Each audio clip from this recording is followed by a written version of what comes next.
Hey, welcome back to the Psychic Soul Healer channel. If you're new to the channel, my name is Laura, and I'm going to do a general message for Gemini today. Know that energy is fluid, roles could be reversed. Just interpret the message as it best resonates. And know anything of any importance relevant to this channel, you'll find in the description box.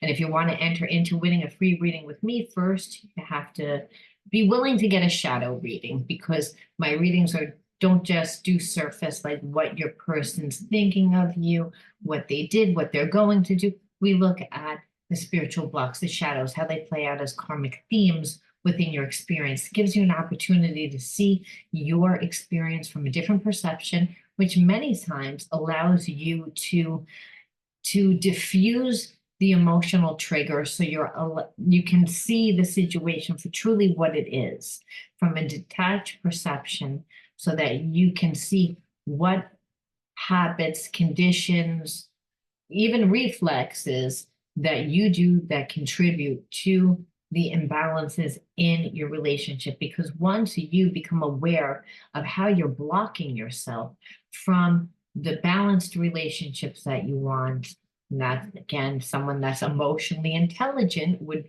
represent a balanced relationship. Someone that's financially independent is again someone that is balanced. So we can see what is balance. And when we can attract abundance ourselves into our life, that's when we know that we're balanced. When we know how to emotionally express ourselves, when we're emotionally intelligent, that's when we're balanced. So, as I said, people that have spiritual blocks wind up they're imbalanced. So without the awareness of how you're imbalanced, you'll never heal. So first it's the awareness. The second part is how to integrate the spiritual lesson, because anytime we're imbalanced, we need to do something to create the balance. So that's a new behaviorism, a new habit that's going to replace the sabotaging behaviorism. And understand at one time that sabotaging behaviorism, most likely, well, not most likely, all the time, maybe not all the time, but most of the time, was created for your survival, your emotional survival. So if you're somebody that sucked your thumb as a child because you found comfort it was a behaviorism, it was a habit. But you became very oral, and as that, you're someone that smokes a lot. That's an example of a behaviorism that happened in childhood, created, like I said, to create emotional comfort, even safety. If a person doesn't feel safe, it's a way to feel safe. So these imbalances, as I said, that's just one. There's thousands, and that's a minor one. A lot of times people form imbalances where they pretend to be someone else, that they detach altogether. So understanding what it is that you do, and then changing what you do changes the dynamic of your situation. And that is how you heal. You have to always integrate the spiritual lesson. A lot of times people have awareness, but they don't know what they do. And because they don't know what they do, they continue the same pattern, which makes them stay in a place of limitation, makes the person believe that they can't have a relationship because they keep recreating the same dynamics. They keep attracting the same types of people. So the same types of experiences unfold, which, as I said, makes them stay really true to the behaviorisms that are blocking them from manifesting what it is that they truly want within their life. So again, if you want to enter into winning free reading with me, like the video, subscribe to the channel, and write the word of the video in your comment bar. The word is past life. You're going to write the word past life in your comment bar. Well, whenever it's a past life soulmate. There's a past life karmic mate. Karmic mate means they're in your life to learn And there's an opportunity to actually transmute the spiritual blocks that both you and this person have, is what I'm feeling. You've come to a place within your evolution that you've healed enough on your own, or as much as you can on your own without assistance. And that's the same for the person that you're connected to. I believe that you're connected to a soulmate, twin flame, karmic mate. So, as said, the relationship can go either way, but I believe that it has gone every which way except for the right way. And now you're about to have it go the right way. You're about to see a different version of this situation, which is not uncommon with soulmate twin flames. There's always a runner and a chaser, and then the dynamic of that relationship changes. So, this person's coming back into your life is what I'm feeling. And they're coming back into your life a lot different than how they left. I feel like they were someone that was cocky, someone that thought that they who they were, and they weren't really nice. And I feel like they're coming back into your life humble. Now, I don't know why I'm feeling this. We're gonna pull some cards and we're gonna see how this story unfolds.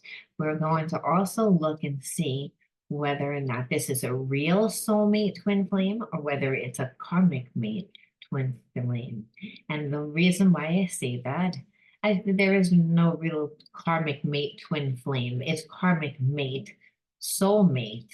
So, and that karmic mate a lot of times is someone that doesn't learn the lesson, and they come into your life, and because they haven't learned their spiritual lessons, they actually contaminate you, an innocent bystander. And so it's a spiritual lesson that you needed to learn. And for whatever reason, I'm feeling like you passed it with flying colors, but we're going to see exactly what that means. Because passing it with flying colors doesn't necessarily mean that this person gets to stay in your life. They came into your life. I believe that you didn't let them stay in your life. They're coming back into your life. So we're going to look at the shadow cards. And see, the thing with soulmate twin flames is that there's a real unconditional love there. There's a real spiritual bond. There's a real 5D connection, spiritual connection.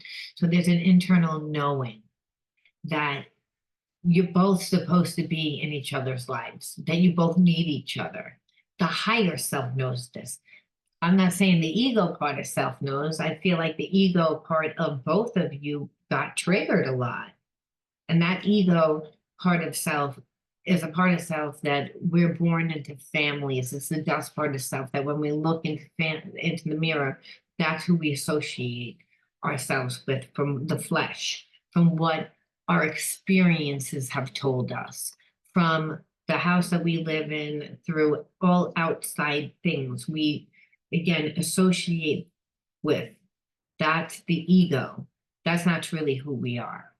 And so I believe that both parties, like I said, got triggered because you both don't think the same way. You both don't approach life the same way. And because you triggered each other because you have wounds and you see what you look for. And when you see what you look for, you're gonna find it. That's just what it is. It's like we see what we look for. It's so common with wounds and we don't realize it. And so that's what normally is what sabotages the relationship, because once we see what we look for, then we, need to relax and calm down. And instead, what happens is we get over anxious and then we get paranoid, and then our actions are in alignment with being paranoid. And there's an energy there, is why it's again ruins. So I feel like your person left you in ruins. I feel like every single relationship they leave in ruins, and it's because they're not strong within themselves. Like I said, I feel like that your person has a bad habit of coming into of leaving relationships in ruins, like bad, like just bad, bad. Like everybody hates each other. Like it's not left amicably. And this is every single relationship. And it's so toxic because your person doesn't act like they care. And it's not that they don't care, they don't know how to express that they care. They almost like are emotionally handicapped. So they show that they don't care and they create like such turmoil in the relationships because they're not emotionally intelligent that it's almost like that person, that the last person that they were with is so angry that they don't care how they have to hurt your person, again, the person that's connected to you, because they were at one time connected to them. So they want to hurt you because it's almost like displacement of anger. It's almost like you have a shit day at work, so you go home and you kick the dog. There's a sense that your person is in this really toxic connection. And they're in a toxic connection because your person doesn't want to be there, or they already left there and they ended it, and they ended it what they didn't really end it. You know, when a person just storms out, runs out, and it's full of drama and it's full of, and your person then just turns their emotions off. So what happens is that's why they leave every situation in ruins. And I feel like when they met you, they were like cocky. They were in and out because they were still dealing with this karmic. They didn't really know whether or not they were going to stay with this karmic. And so they never really gave you that much, I feel like. Yeah, they act like they're adrift. Like they always act as if they don't really care. They act as if you're not that important. And they act like that with everyone. It's a part of being not emotionally intelligent. And it's a way that when a person is insecure, they're actually going to give more. They're going to give more to a person that they can feel likes them and is giving them all the signs that they like them, but they're not emotionally able to express themselves. And this is actually how they stay safe because they never promise anyone anything. They never say anything. So every single relationship, they get the person to do all the work. And then because they never do any of the work, they never build an emotional bond. And that's why they seem adrift. And they acted that way towards you too. But they have a real past life soulmate like connection to you, which is why I feel like they keep coming back. But every time they come back, they haven't really been honest. That's why I said they always feel like this karmic mate that's supposed to be a twin flame. So that's why I said that before, because there really is no such thing as a past life soulmate, karmic mate, twin flame.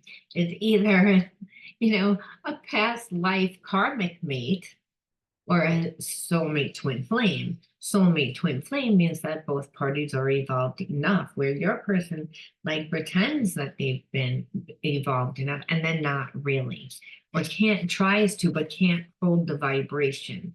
And it's possible because they have always have people hanging off of them, and so they never did give anyone anything. It's like they're a taker. They have needs. They make sure that they get their needs taken care of, but they don't give anyone anything. And the thing is, you walked away.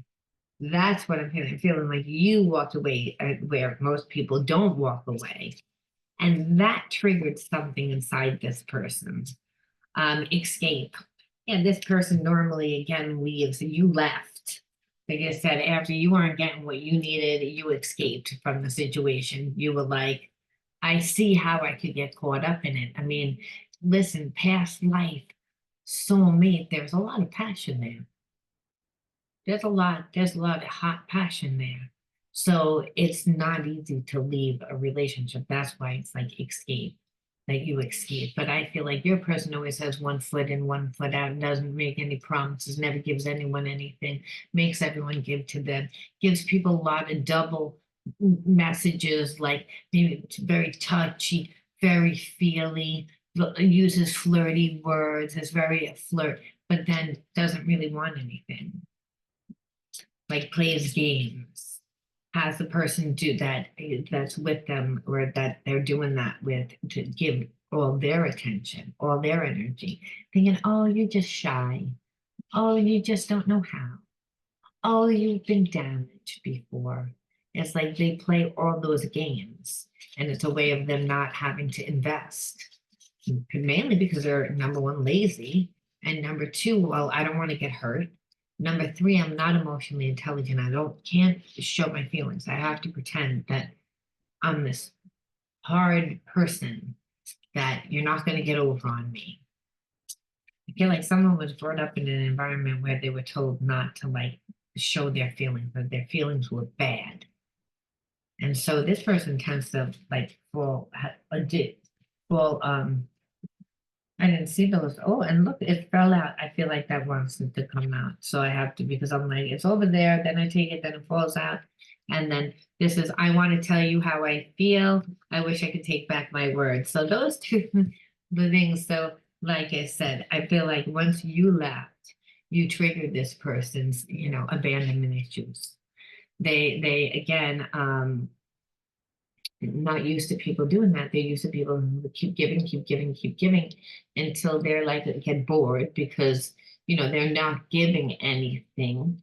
And so and the illusion for the people that they're with, every single person that they have been with, unfortunately, I feel like has been on a lower vibration, and not because they're bad people, but because they're not honoring themselves. They're giving so much because of what they feel instead of what they know.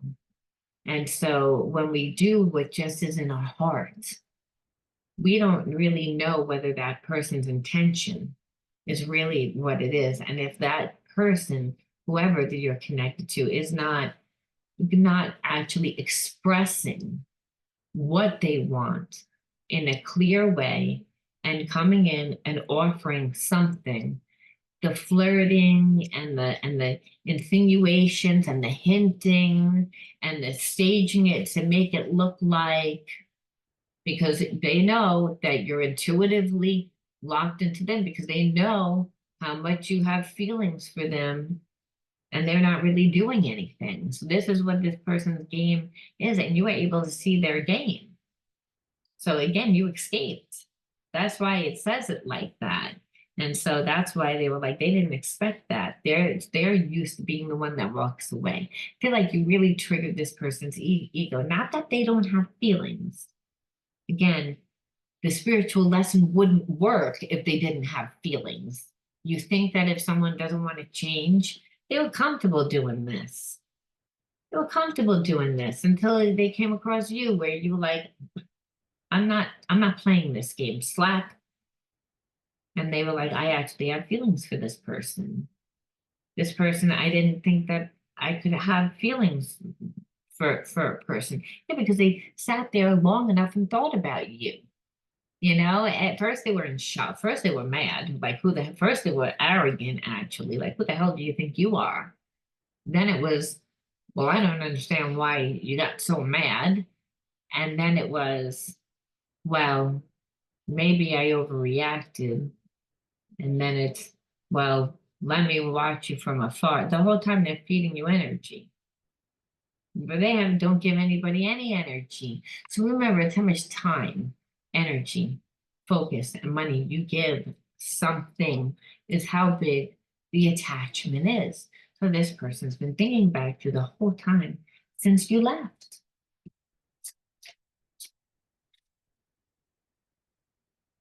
Well, okay, everything's falling out, but I don't believe in mistakes, so we will be together again. I wish I had treated you better. So this person's determined on fixing it, and they're determined on fixing it because, like I said, I always believe that there's a runner and a chaser. This is their intention. This is their intention. I want to see why you attracted this person. I want to see actually what the triggers were. No, we looked at the triggers. I actually want to see what why you attracted this person, and what the outcome of the reading can possibly be if you guys are together. Why do I want to see why you attracted this person? Well, we're a mirror of who and what comes into our life. So if a person wasn't treating you right and they're wishy-washy and now they have feelings, like what are you supposed to learn? What emotional wound did they trigger within side of you when they, didn't really give you the time? When they were like, again, weren't really sure what they wanted. And now all of a sudden that they want you. What is it stirring up inside of you now that they want you? I mean, all of that could be a trigger. So we want to know that, because we always attract what we need, not necessarily what we want. Remember that when we're talking about shadow healing. Okay, let's see. Anchor, grounding. I feel like you had to become your own grounding. You had to become your own ground. See, if you grew up in an environment where you didn't feel rooted, you didn't feel safe. So that happens when there's imbalances in the way that we're raised. It's imbalances when there's parents that are struggling, whether that's financial problems, usually financial problems, and other problems, but the main one is financial, because anchor is root, is associated with the root. When we're anchored, it's that we're anchored in our body, that we're in the moment, when we're in the here and now, and we're only in the now do you get divine guidance to act. If we're up in our head, worried about what's going to happen, which that means, again, you weren't, and this person stirred that up within inside of you, like, again, that you weren't anchored, that they tried to keep you up in your head, but that's their game. That's what they want to do. But normally that works on a lower vibe person that doesn't honor themselves, that doesn't love themselves. You were like, you escaped from this person did this, you were like, bye. They've never dealt with that. That's why they have feelings. But what it stirred up in you was, I don't feel safe. You don't make me feel safe. You don't make me feel, um, you try to keep me up in my head. You keep try and keep like the drama. So I'm always wondering what's going on. And I don't like that feeling.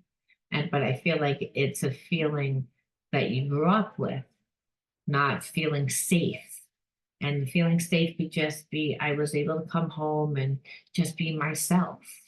Having a parent that's very overwhelming, very emotional for one reason or another, can also keep us up in our head.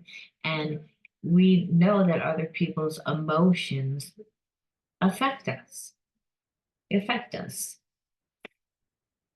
Again, and it's again like rage. Think that it triggered you. It triggered you a lot.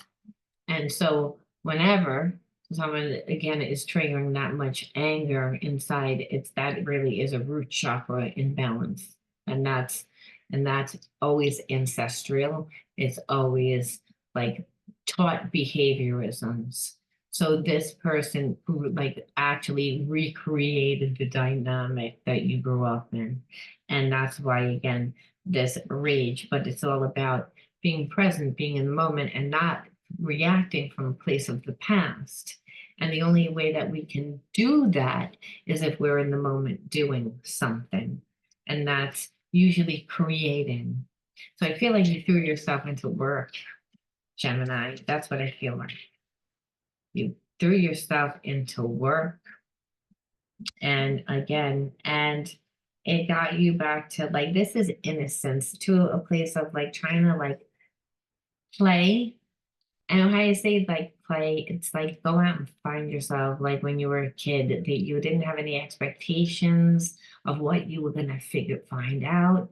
You just got on your bike and just went out, or went down to the fishing pole, or whatever it was that you did. That, and there was no expectation of what the day would bring. You just were open to it. You weren't looking for problems, is what it pretty much means. Innocence, we tend to look at the world through like pink and like rose-colored glasses, right? That everything is beautiful, everything is the way that we are, that people are going to treat us the way that we treat them and the way that we want to be treated. And so to look at life through innocence, to get back to that, because innocence, again, this tells me also that it's all about, it brought you back to your childhood, that tarnished your innocence because there was no grounding, there was no say, and it created a lot of anger. And this person again triggered all that inside of you. So those were important shadows. So, but then we're needing to learn how to do things that are grounding. So maybe work more on your finances, which is why I feel like it threw you into work. And so this person actually helped you. And they kind of helped you in a, like, it sounds crazy. They kind of helped you in like a way that was harsh, kind of like the way that you were brought up, like somebody that was like, you know, I feel like it's not all the time do we have root chakra issues because our parents are not around. Sometimes our parents are so overbearing that we don't feel safe. We don't feel safe to just open up and be ourselves without getting punished. So I just feel like this person, like their energy and how cold they were was very similar to like what it felt like when you were growing up. And that again was why you were like, I'm out.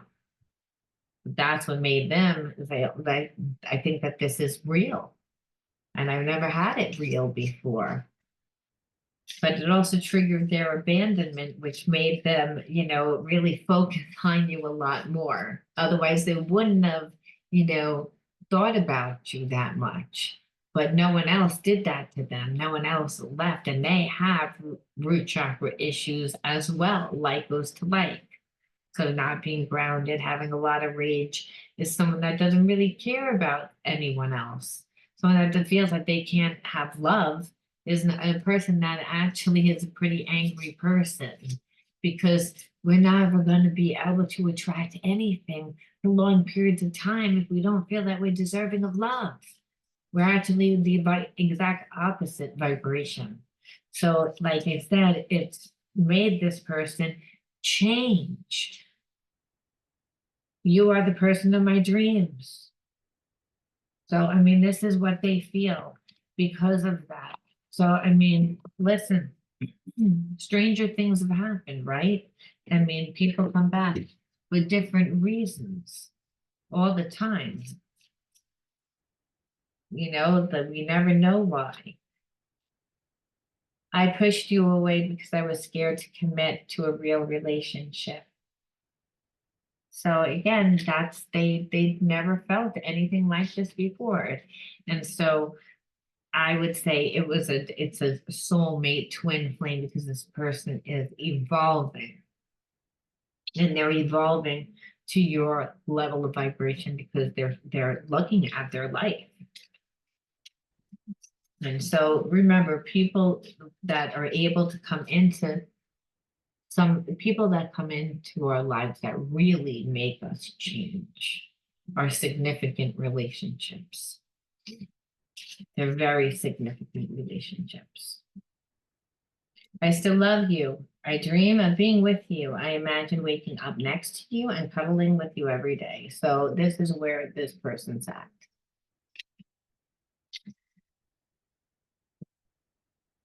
I mean, I don't know what else to say. Let's see, if you want to be in this relationship, I mean, some of you are going to want to be in this relationship. Some of you are not going to want to be in this relationship. So we have to ask, what is the healing energy that you would bring into this relationship, assuming you want to be with them? And I think with a soulmate twin flame, we can we say that we don't want to be with this person, but if a person really has changed and proved to us that they change, that there's already this unconditional love. The whole point is that we're learning unconditional love, which is forgiveness, compassionate. It's all the characteristics of a higher consciousness. That is what your soulmate twin flame does. They come into your life to help you transmute your wounds. And so those wounds of shame, those wounds of feeling like we can't be loved, they all get transmuted, and they get transmuted into the higher consciousness. So we have to say, what energy can we bring in? I open myself to the divine being within me. I am the image of God. Thus, I have the power to bring light into my life. I turn any darkness in me into something beautiful. In the absence of resentment, anger, and doubt, I find harmony. So this relationship is coming in, this is a divine connection to help you both transmute your spiritual blocks. I can't talk all of a sudden. To transmute your spiritual blocks. And so it's all about getting up to the highest level of consciousness, which is that Christ consciousness, that God consciousness, which is just unconditional love, which is the same energy of the universe. It's the same energy that we're born with. When we're born we're born just of unconditional love, this perfect energy. We don't have prejudice. We don't think that things are supposed to be a certain way. We don't get stuck in a limited perception. We just are. As we get older, we form these spiritual blocks, these core beliefs that become spiritual blocks that create these behaviorisms that make us form, like I said, habits and behaviorisms that block us from manifesting. And what I see here is that your person formed like a habit of just feeling that it was natural to not really form any type of emotional bond. And until you came along and they couldn't control that. And not until you walked away did they really realize. And so, and for you, as you walked away, it was hard for you to do, but you put the energy into yourself, and it really helped you transmute some of your spiritual blocks that you acquired in your childhood from not having the support that you needed. So I'm just going to put that there. And by the way, when we do have childhood wounds, they're the toughest wounds because they've been with us the longest. And so it's all about coming back into that unconditional love, learning what unconditional love really is through, you're experiencing it, and through the actually embodying it. I want to thank everyone for tuning in. And if you like this video, don't forget to write the word past life in your comment bar. If I chose you, if I wrote the word winner underneath, and I'll talk to you guys all soon. Bye.